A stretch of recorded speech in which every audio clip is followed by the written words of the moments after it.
So you mentioned my name is Solomon Stewart. I'm an advisor here with the NFP RPAG team. Today we want to talk about a relatively simple but actually pretty powerful deliverable that we use with clients. So one of the tools in the RPAG system is the service plan development tool, which has actually been redeveloped over the last couple of years, really to be able to provide more flexibility in terms of the structure and what you can put in here. So anyone who's used service plans in the past, you may have seen a little bit different format than what we're looking at here on the screen, but kind of walk you through this, the philosophy behind it, how we put it together.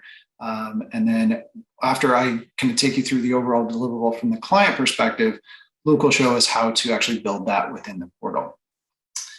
So overall, the service plan, like I mentioned, it's a relatively simple but powerful tool. I think it delivers really three main benefits.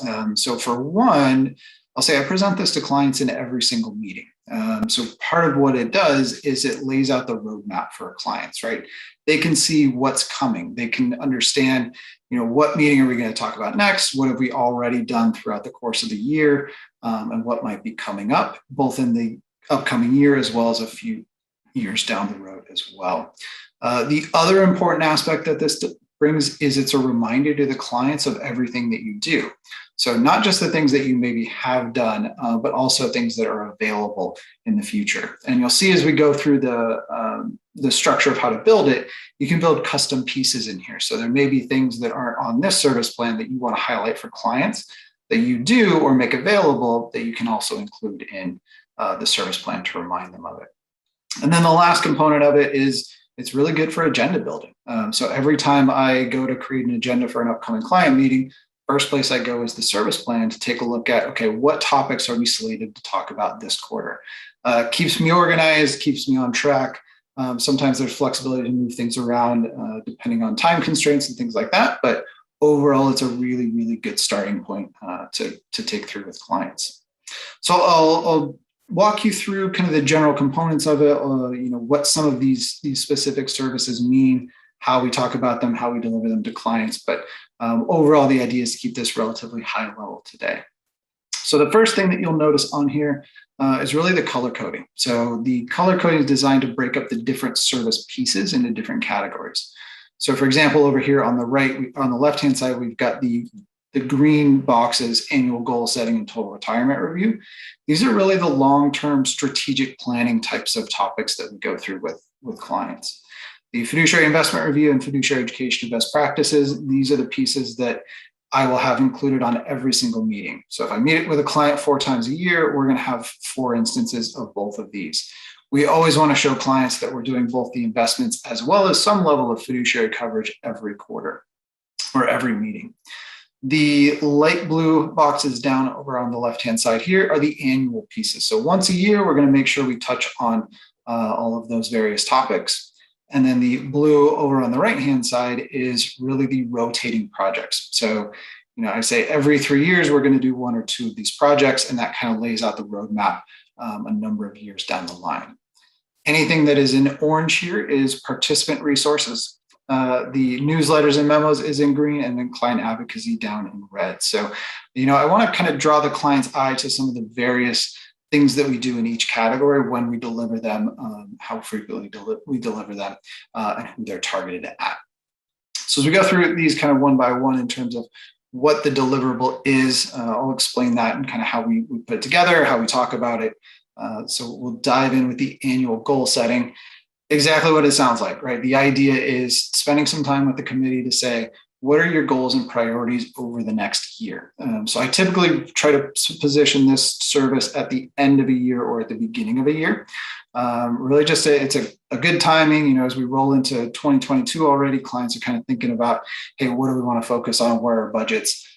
So it's a good opportunity to get feedback from them as to what their priorities are, which if you have any cross-selling type of initiatives as well, that is also a great opportunity to get some of that information from them and then figure out how you're going to position your agendas and projects going forward for the next year. Total retirement review is a newer type of service. So this is actually taking a step back from reviewing just the 401k plan.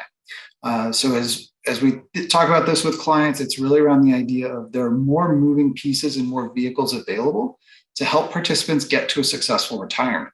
So it's taking into account things like non-qualified plans, things like HSA savings rates, even things around the like long-term care insurance or executive disability insurance, things like that that can either help participants get to retirement or help them mitigate risks that might keep them from getting to a successful retirement. So it's really interesting conversations. We've rolled this out with clients over the last year, really developing a lot of that. Some things go into that well-sense conversation of how do we get information from employees of what's important to them, what are they using, what do they understand, and then how do we push information to them in terms of how they can best utilize all of those resources on their retirement path. The fiduciary investment review, I'm sure you're all very, very familiar with that. That's our scorecard, reviewing the investments, making sure we're making any changes or adjustments, watch listing.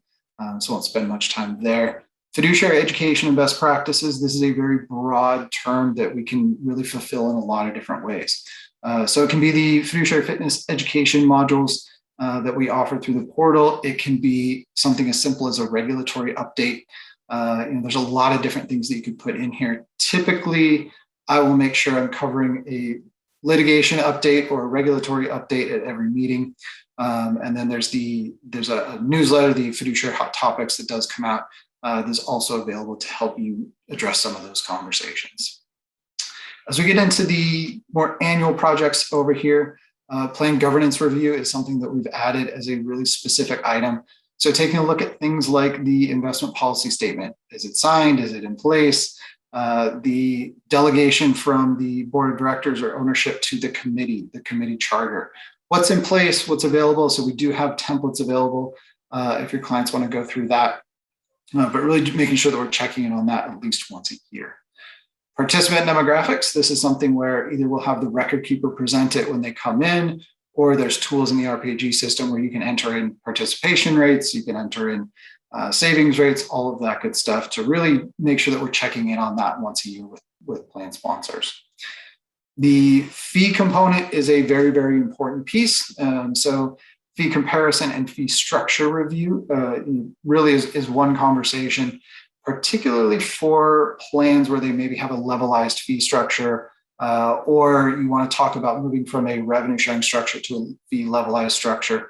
That's where this fee structure review comes into place. I want committees and plan sponsors to really understand all the mechanics of their fees. Given that fees are such a hot topic, it's always the topic of litigation.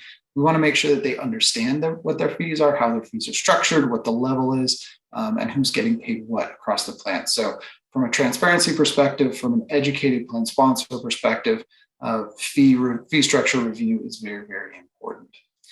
The fee comparison component is really what we use that plan fees report for. So it's kind of the annual check-in on where are your fees compared to other similarly sized plans. In years where we do the full B3 provider analysis that you see over on the right-hand side, we won't do that one-off fee comparison. So, kind of takes the place of that because it's a much more robust analysis. But in those off years when we're not doing it, we'll make sure that we do a plan fees report to show the clients what they actually look like within their category and then making the adjustments as needed. Cash equivalent review is another important component of this. You may be familiar with the scorecard where we don't actually provide a score for cash equivalent options that may be in a plan. So we've built this out as a separate deliverable. Not much changes quarter to quarter with a cash vehicle, but we do want to make sure that we're checking in on this at least once a year. The deliverable for this typically is just a fact sheet. So there's stable value fact sheets within the RPAG system.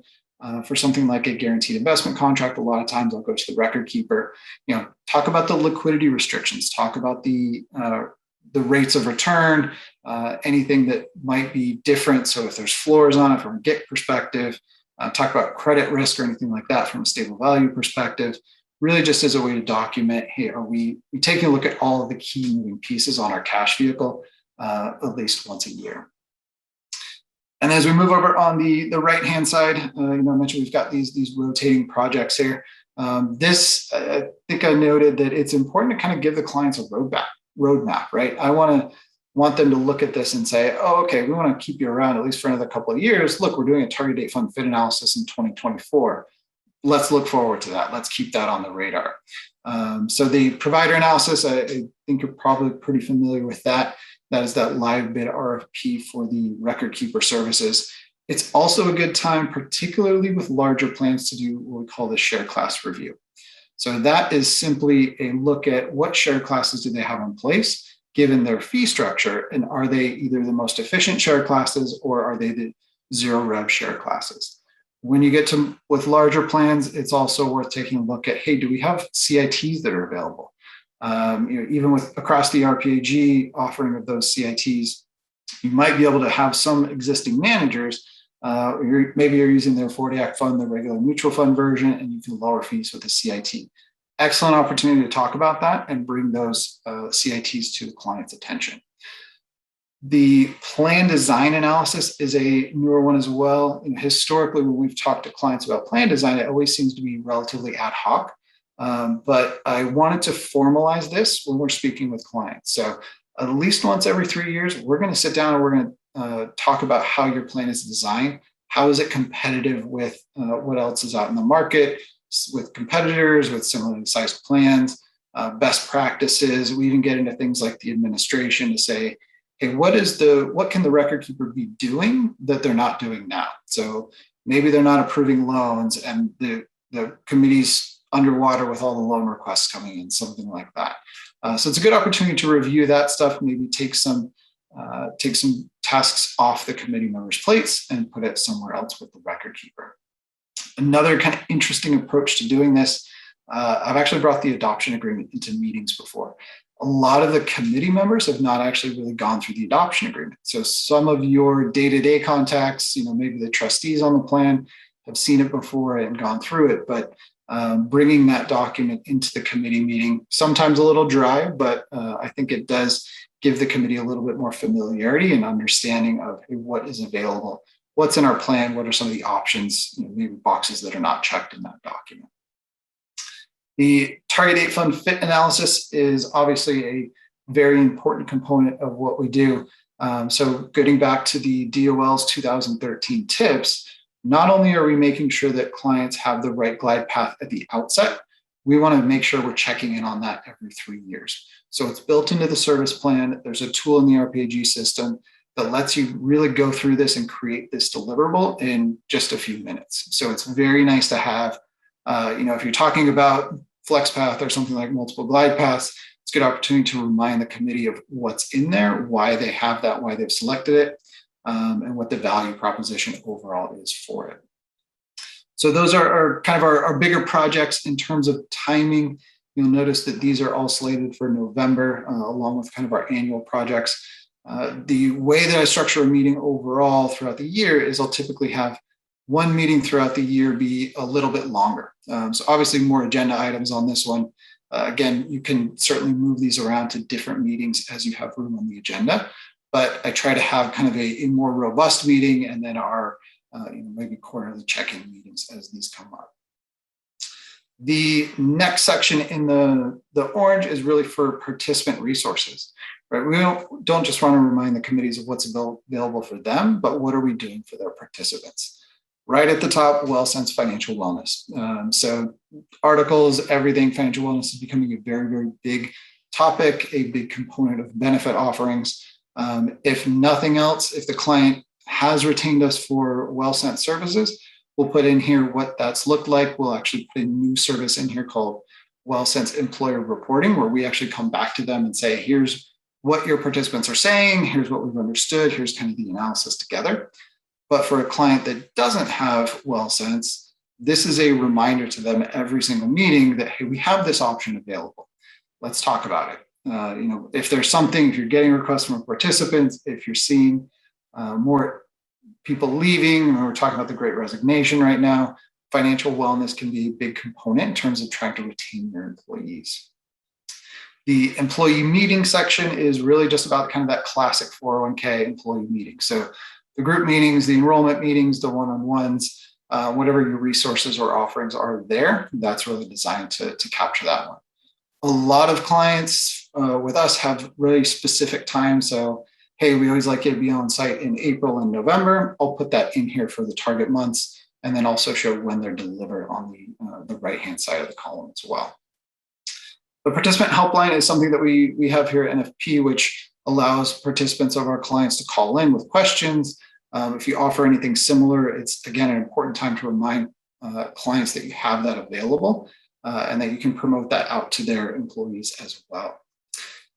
The newsletters and memos aspect is something that is produced monthly. So I know a note goes out monthly with a piece that's designed for the plan sponsor, as well as a piece that's actually designed for participants. So we want to remind plan sponsors that, again, we have this communication available. It's a lot of times as I'm going through this in a client meeting, I'll just say, hey, are you getting these? Do these come through? Sometimes I get the feedback of, no, I've never seen that before. No, okay, let's go check spam filters and all that good stuff.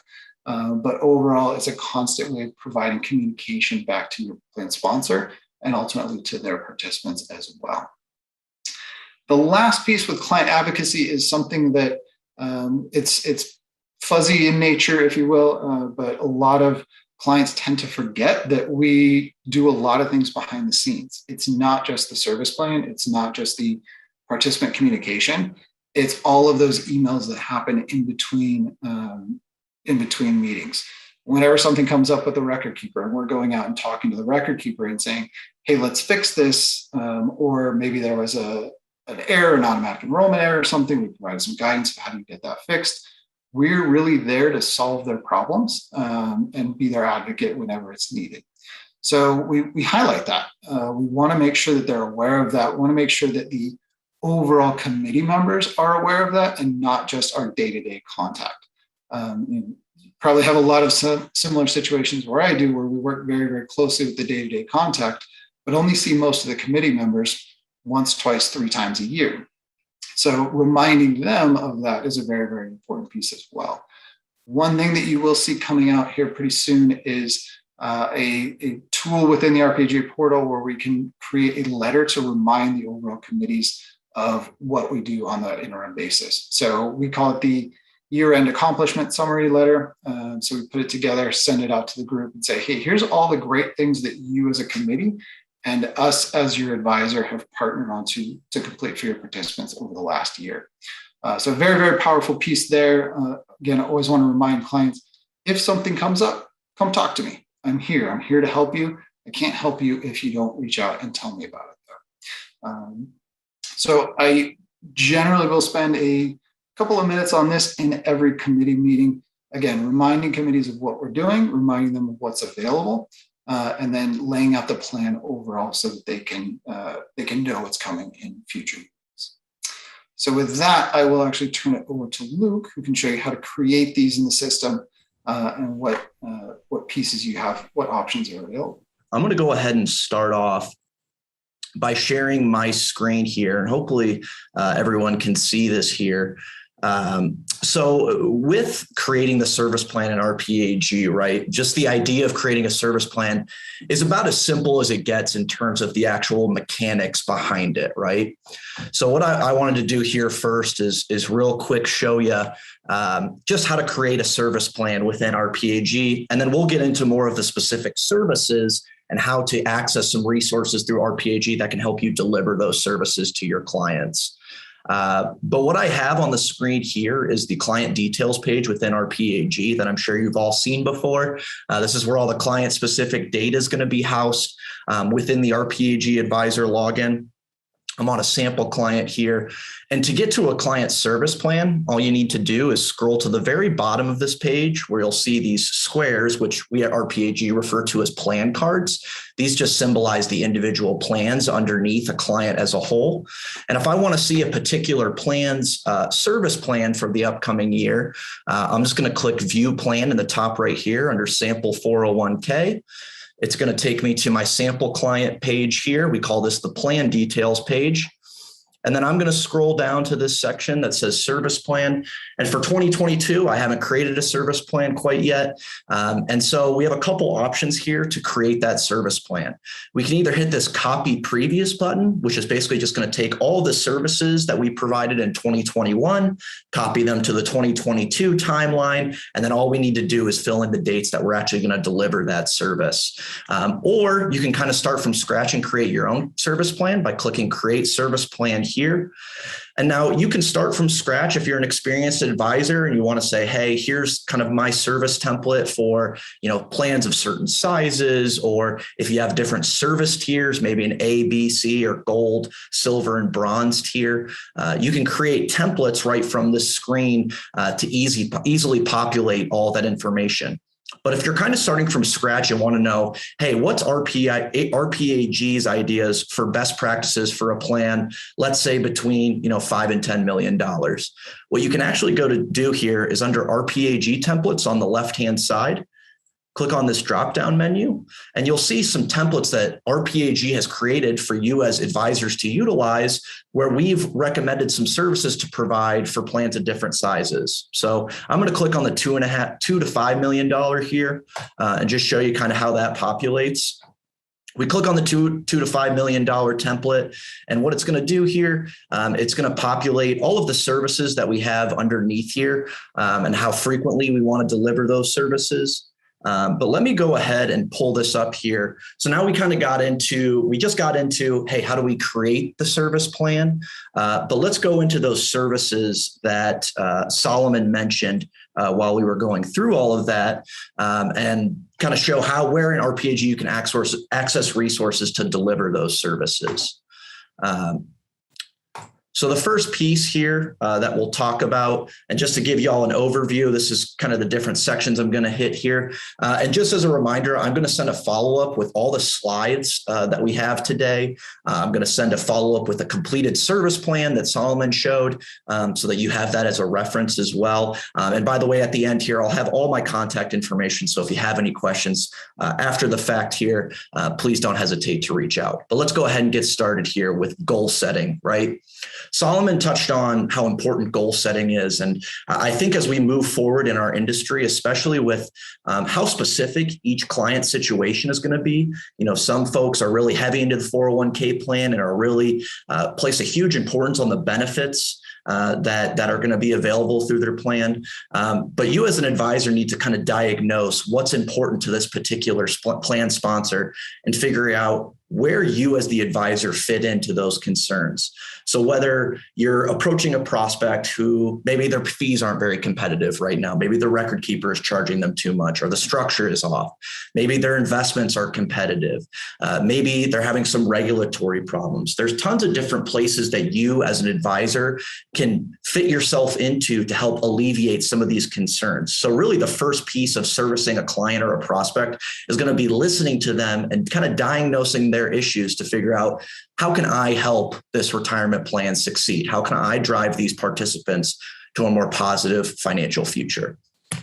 And so a couple of templates that we make available to advisors in this sense are available in the Resource Center. And I'll kind of close out my portion of the presentation today with going over where to find several of these pieces in the Resource Center. But this slide here that I pulled up, this is from our overview of services PowerPoint. It's kind of our signature prospecting deck that we make available to RPAG advisors. And really, this kind of template is available as one of the slides in here where you can say, hey, where is your plan right now? Where are you trying to be? What's the biggest issue preventing you from getting you to where you want to be?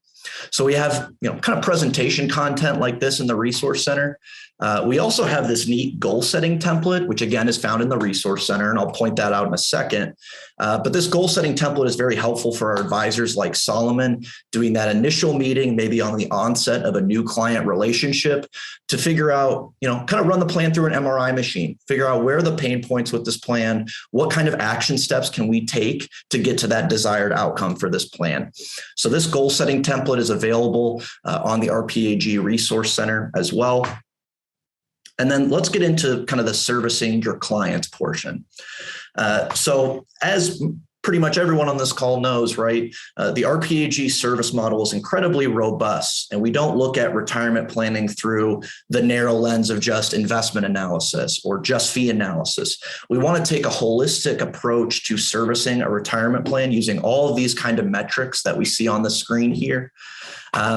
And this piece here, this is a slide again from that overview of services PowerPoint that I pulled out.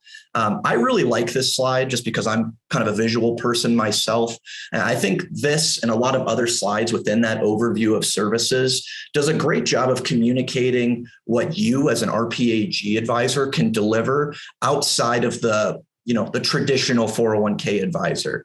In the past, the 401k consultant has been somewhat of an investment analysis type position, and it's moving further and further into the future as being a more overall business consultant. And so you as an RPAG member have access to all of these different tools through the RPAG Resource Center, whether it's benchmarking fees, doing that investment analysis, diagnosing fiduciary compliance, or reporting on plan design.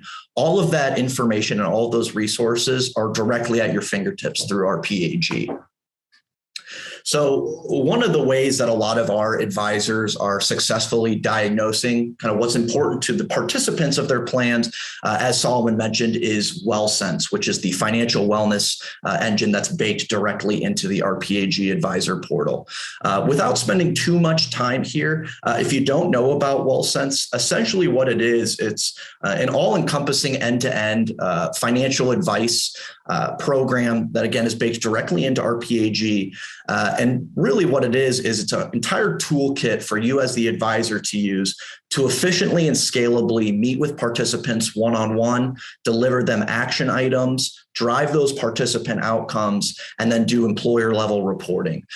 So if you have any questions about WellSense, feel free to follow up with me directly after this call. All my contact information will be at the end slide here. So feel free to reach out to me directly. I'd be happy to demo the WellSense service for you and show you what it's all about. But a couple of interesting insights that you can gain from surveying participants through WellSense or another financial wellness initiative is looking at, hey, what's important to these individuals? So, are the participants struggling with budgeting? Are they struggling to establish an emergency fund? Things like that are all important to participants. And that information for you as an advisor can help you diagnose, how can I effectively service this plan? So we'll see in a little bit here, but for instance, if you gather information on what's important to the individual participants, you can use some of the content in the RPAG Resource Center that I'll show you here in a second to send out to these participants, to meet with participants and give them a presentation or do a group presentation.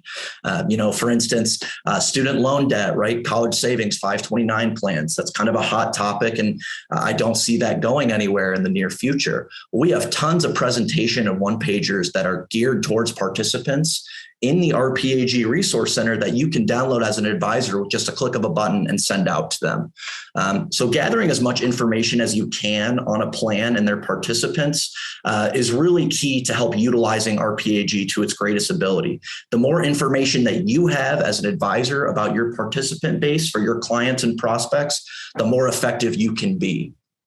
So again, we'll take a look at, personal finance trends, or again, this is a look at some of the reporting that's available with WellSense, where you can quantify somewhat of the effectiveness of a financial wellness program, where you might have a score or something like that to say, hey, here's how this score improved after I met with all your participants.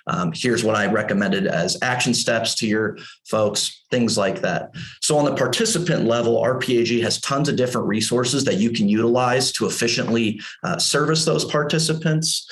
But moving on here to kind of the next piece, something that's really important to us here at RPAG is the fiduciary education and the plan governance that goes into servicing plans.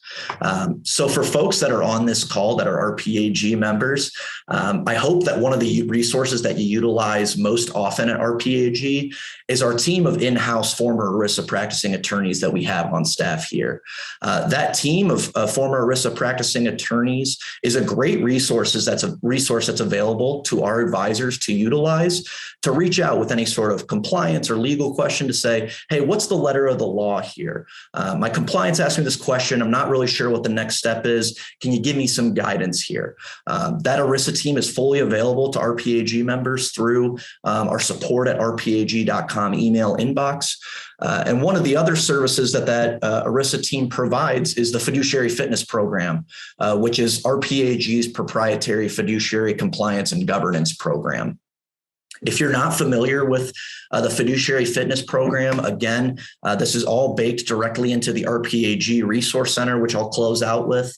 But essentially, the Fiduciary Fitness Program is a set of about 20 education modules, little PowerPoint presentations that go over every single aspect of being a fiduciary on a retirement plan.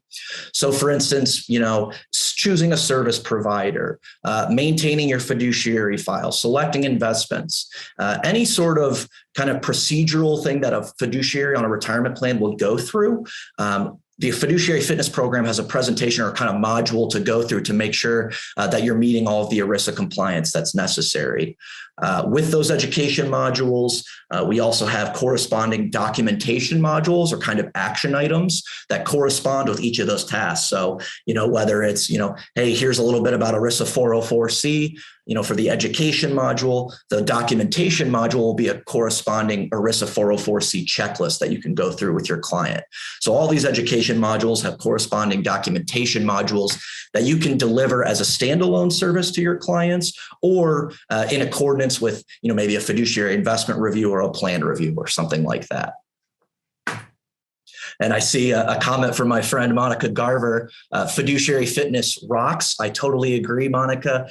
Fiduciary fitness is one of the biggest differentiators that RPAG advisors utilize out in the marketplace. So if you're an RPAG advisor and haven't really gotten a chance to dive into the fiduciary fitness program, let us know and we can make sure you get up to speed and use that really powerful deliverable.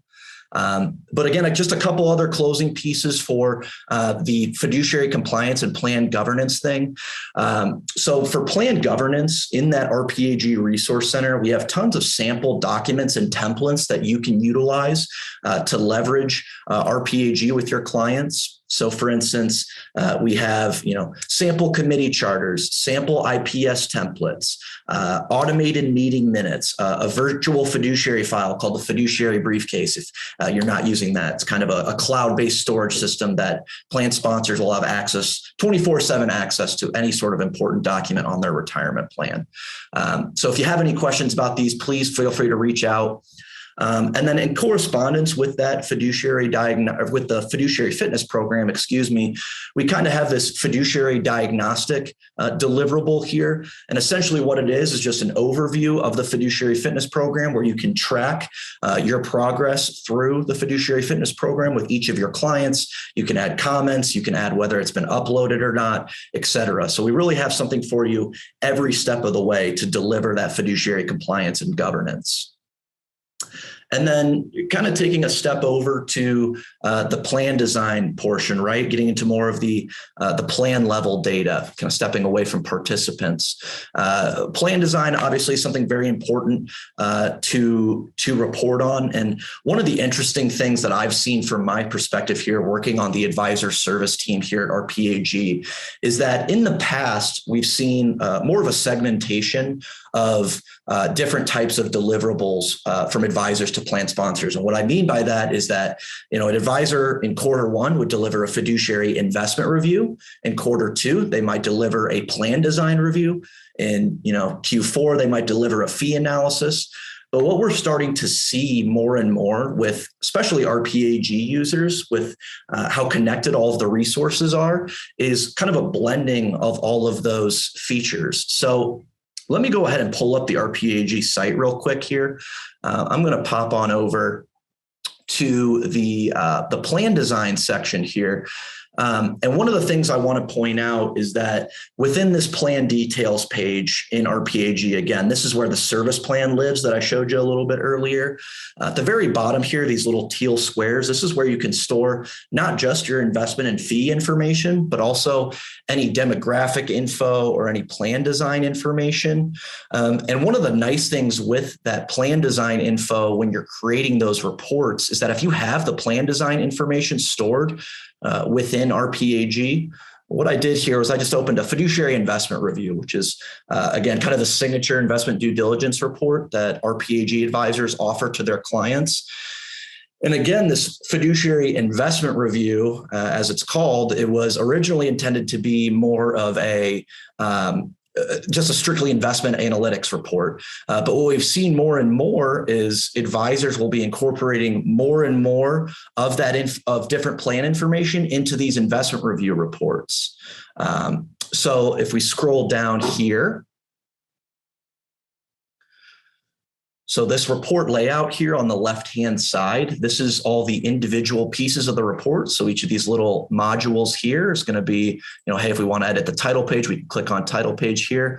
But again, let's say we're working with a client that wants to cover their plan design, or we want to at least document that we went over the plan design features with this client, but they're that classic client that they're going to give you 25 minutes a quarter, maybe that. And you might not have all the time in the world to go over your scorecard, your fees, and all of that in separate reports. So what you might consider doing is when you're building your investment review, while you're including your investment information, maybe you'll also drop in an education module, which you can do with just a click of a button here. You say, hey, one of the things I want to touch on with these folks is fiduciary duties. Just click save right there. Boom, it uploads that fiduciary fitness program module right into your report. Hey, maybe we want to upload the last quarter's meeting minutes into this report as well. We can do that here as well. And then the last thing here is if we look at plan level information up at the top here, maybe we just don't want to give this plan sponsor a quick overview of the plan design features or their demographics. We've added some plan dashboards that can be imported into any report within RPAG, where you can give a quick one-page summary of the plan design or the plan demographics and some other pieces down below. So, the fiduciary investment review, which is a report that I know every RPAG member has interacted with. The fiduciary investment review name is a bit of a misnomer at this point. I look at it as more of and kind of, as Solomon said, a total plan health report, where you can incorporate different pieces of plan level information to whatever's important to your client.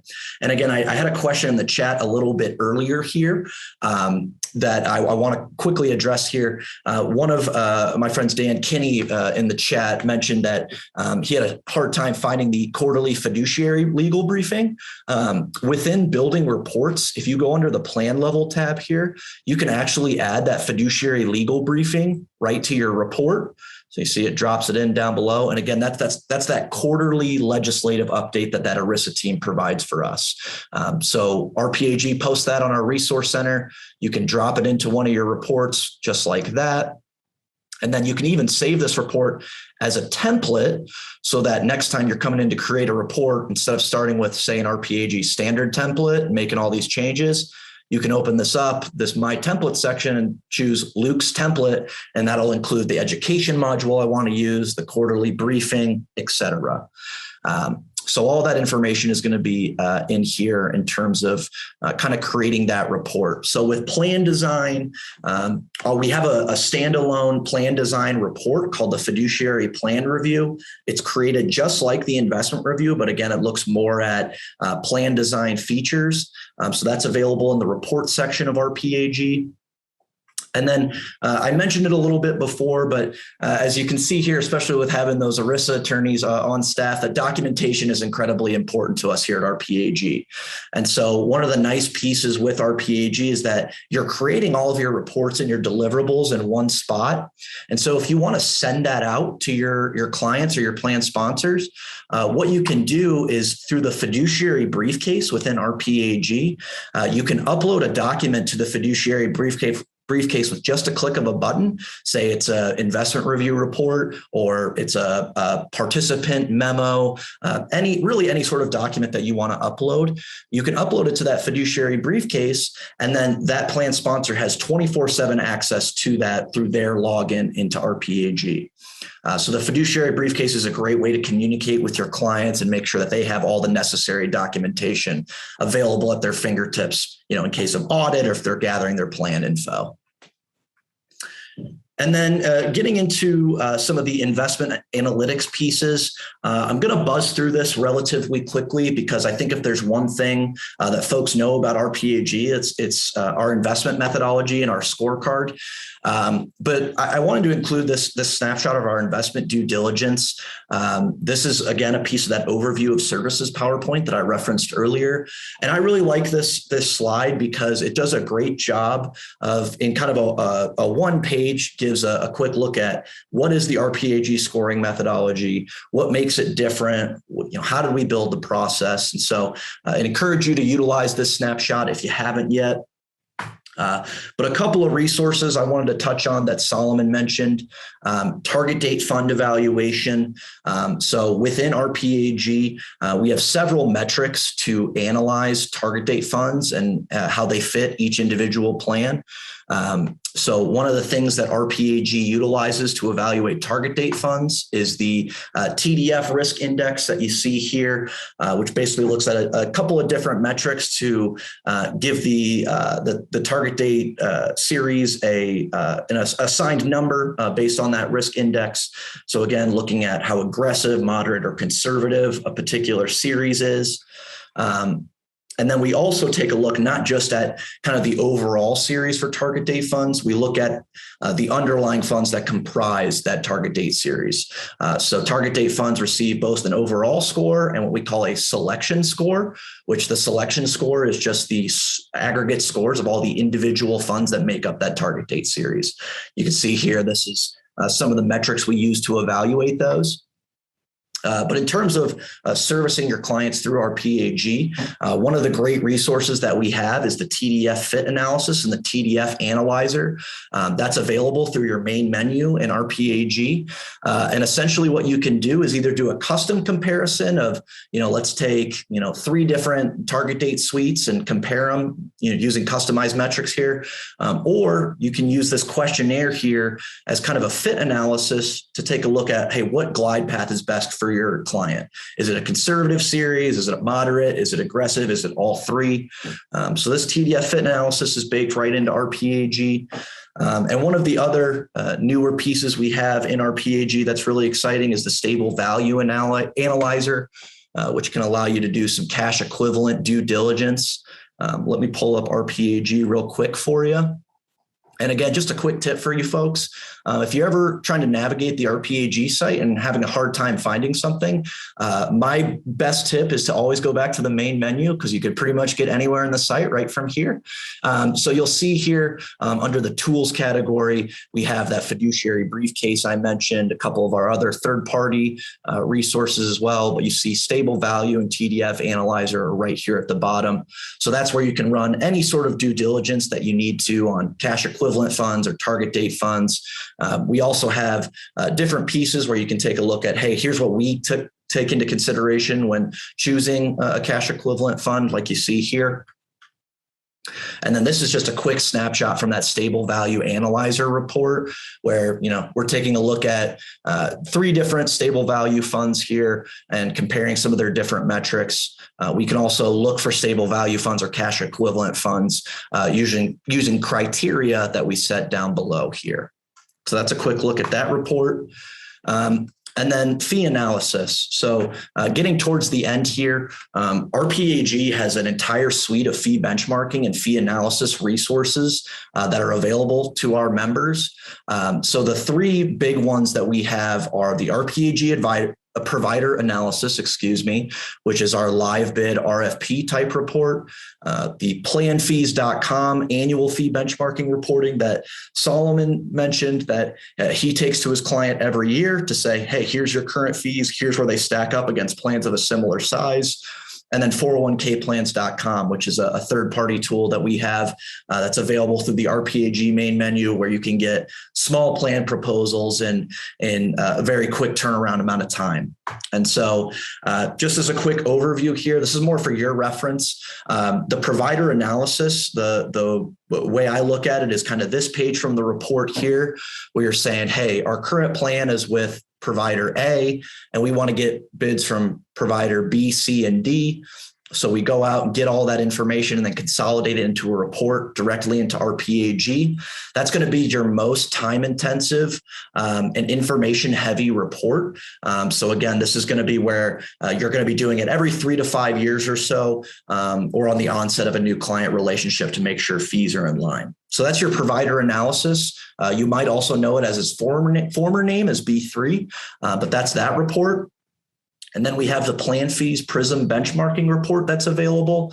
Essentially, you can see here on the left-hand side, all the advisor has to do in just 2 minutes or less, punch in what the investment, record keeping, and advisory fees are, and what the total assets are on the plan. And then the plan fees Prism benchmarking database will give you a low, average, and high based on the plan sizes that you're choosing to benchmark. So see here, we're looking at $3.5 to $6.5 million plans. We have about 2,200 plans in the universe here, and we can see, hey, what's a high investment cost for a $5 million plan? We can see 56 is the Prism high here for the investments category. So if I was an advisor taking this to either a client or a prospect, I might use this as a conversation starter to say, hey, how satisfied are you with your investments? Your investment costs are kind of high, or your investments performing as they should? Should we look into more of a passive strategy? Should we look into CITs, et cetera? So that's your plan fees Prism benchmarking report that can be done annually.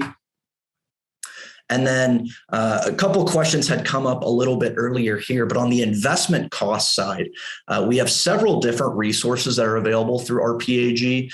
Again, if you go into the RPAG main menu, you'll see these under scorecard system, the scorecard system category.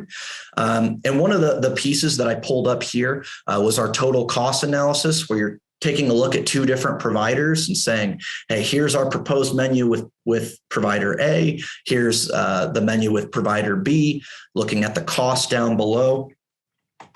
But let me jump back into the RPAG system here real quick. And I just want to point out under the main menu here in scorecard system, we have a fund mapping resource that I think is incredibly powerful for our members to utilize. This is great for any sort of share class comparison that you're trying to do, investment expense comparisons, any sort of provider transition. Really, the fund mapping resource is what you're going to want to use, where essentially what you can do is input a current lineup on the left, a proposed lineup on the right, and then you can export a report where you compare, whether it's the expenses, the rev share numbers, or you can do a side-by-side comparison of returns data. All of that can be exported right through here. So this is where our investment teams does a lion's share of their investment analysis, especially when comparing 2 different lineups or doing, a fund mapping at the onset of a new relationship. So again, that's a look at some of our investment cost comparisons, and let me kind of catch up here. So we've gone over, target date evaluation, cash equivalents, et cetera, some fee analysis. So you can see here, fiduciary governance, all of this information is baked right into RPAG and is available at your fingertips. But with the closing last couple minutes here before we get to questions, one of the things that I wanted to pull up here was the RPAG Resource Center. And one of the pieces that I think is really important here is just some specific places to look that maybe you haven't taken a peek at in the past that has some really helpful information for you. So I pulled up the RPAG Resource Center here. And if we scroll down, we see our categories here on the left side. And I'm real quick just going to buzz through a couple of these and give you some highlights. Again, if you ever have any questions about the best way to navigate RPAG, you can always utilize our Video Learning Center for on-demand training. But also, please feel free to give us a call at the support number you see down below here, 949-305-3859. We have a full staff of advisor service associates who are willing and able to help you with really any aspect of leveraging RPAG, whether it's finding those legislative updates, whether it's pulling a particular presentation or doing any sort of troubleshooting that's needed. All of that's available right through here. So as a quick overview of the Resource Center, you'll see this data security questionnaire here at the top. RPAG proactively went out to pretty much every single major record keeper that we work with and had them fill out a data security questionnaire. We've seen it become more and more of a hot topic in the fiduciary space over the last few years. So we wanted to be proactive and get some information on each provider's data security program. So if this is something that's important to your folks, to your participants or plan sponsors, definitely give this a check. Financial wellness. If you utilize WellSense, this is where all of the WellSense material is going to be. So RPAG advisors who leverage WellSense get access to exclusive quarterly newsletters, social media content, participant presentations, group presentations, really anything, any material or content that an advisor would need to roll out a successful financial wellness program. WellSense makes it available to you. So that's WellSense under the financial wellness category there. And then as we move down, you'll see we have a category for partner presentations that some of our provider or record keeper partners send us. We had an entire folder dedicated to COVID-19, which unfortunately doesn't seem like it's going to end anytime soon. So our ERISA team will occasionally post different resources within here, especially if there's any sort of legislation or things like that. But just a couple more highlights here before I open up the floor for questions. If you ever need any sort of marketing collateral, flyers, one-pagers, that overview of services PowerPoint that I referenced a few different times in my presentation, that can be found under the Content Marketing Plan folder. And you can see this is where you can find flyers and one-pagers on a huge variety of different topics. You can pull that overview of services PowerPoint that I mentioned and get some other presentation material that's both plan sponsor and participant facing. And then just to kind of wrap everything up here under fiduciary compliance and plan design, this is where all the modules for the fiduciary fitness program live. Quick, helpful tip here. If you're rolling out the fiduciary fitness program to a plan sponsor and maybe they're not too keen on doing the PowerPoint presentation, we actually have a document that you can download under the education modules category. That's called education module videos. And it's just video links where our ERISA team is presenting each of those education modules. So all that's available here under fiduciary fitness program. And again, you can see this is where you can also find that quarterly fiduciary legal briefing. And then lastly, just to touch on some participant touch points, under newsletters and memos, we create a monthly participant memo that you can send to your participants, as well as a plan sponsor memo called the Retirement Times. And then the very last piece here, I would highly encourage anyone that utilizes RPAG, especially if you're on the servicing side or you're service heavy, is to look at this practice management template. We have several different interesting pieces here, whether it's a sample service template, that goal setting template that I mentioned earlier, things like that. And then we also have under participant services, different participant memos and education. So if you're ever looking for any sort of documentation, presentations, marketing collateral, things like that, don't hesitate to reach out to us here at RPAG. But let me go ahead and take a breath there. Are there any questions? Are there any questions that we have here? Let's see here. Yeah, Luke, it looks like we have two. The first one from Tom. He says, having thousands of participants, how do I meet with them one-on-one? Mm-hmm. Yeah, absolutely. So Tom, that's a question related to WellSense. And that's kind of a piece that a lot of our advisors struggle with financial wellness, is making it efficient and scalable. I know for a fact you're not the only advisor out there with a few thousand participants in your book of business.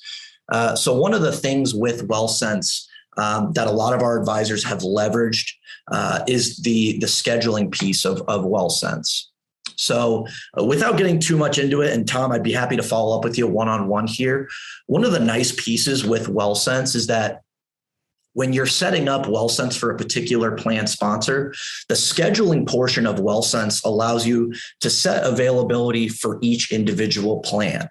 So for instance, if you're going to meet with, participants of Plan A on the week of the 5th through the 7th, from 8 a.m. to 11 a.m. You can set that here so that the participants of that plan can only schedule during that time. And then you can also strategically roll out financial wellness and participant education to specific plan sponsors at a time, so that you're not overwhelming yourself with 1,000 participants at once.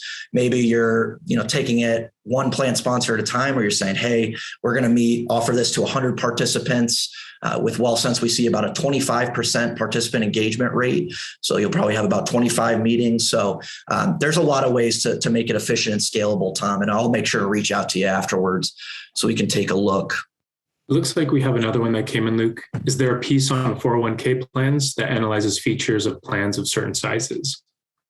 Yeah, so there's a couple of different resources for something like that. The first piece is that plan fees benchmarking report. The question about the plan fees benchmarking report that I mentioned a little bit earlier. If you're looking to compare fees of plans of a similar size, this plan fees report is going to be your best bet. RPAG also makes available to our members.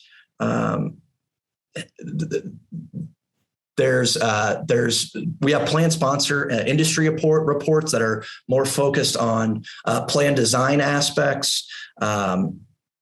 So if you're looking for more industry related plan design benchmarking, we can send you some plan sponsor industry reports if you just send that into support at RPAG. Perfect.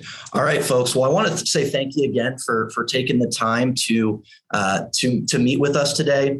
Again, I will send out a copy of the presentation and the service plan that we looked at today with Solomon. But if you have any questions, please don't hesitate to reach out to me directly at lukeve@rpag.com, or you can feel free to reach out to support@rpag.com. So happy New Year to you folks. Hope you all have a great 2022, and please feel free to reach out to us if you have any questions. Thank you very much. Have a great rest of your day.